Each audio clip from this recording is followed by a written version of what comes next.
Hey, what's up? So this is a quick video about the article I wrote on my website about programmatic SEO.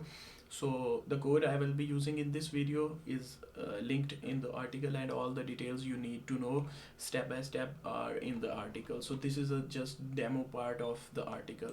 So basically the page I designed and I described in the article is this page. This is just a location page I created. This video is basically demonstrating how to create location pages using programmatic SEO. So what I have just done over here is just simply created a location page, and if you simply click on the code editor, you will find the HTML code, and we need this code for the script to work. So basically this is the script. You will find the code in the article. So this script contains two files.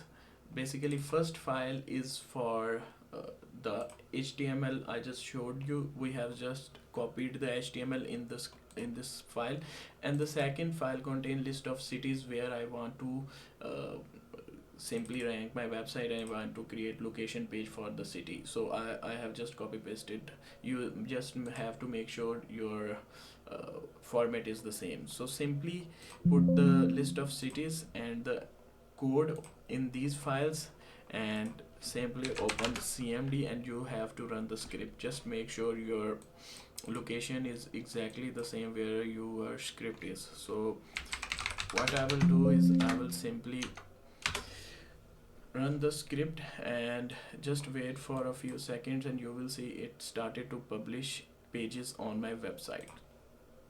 So let me refresh the page, and you will see there are these three pages just went live. You can change the publish status to draft if you want to simply put the pages in draft in the script. So basically now you can see this is the page with one location, and this one is the second location. I think it's not loaded correctly.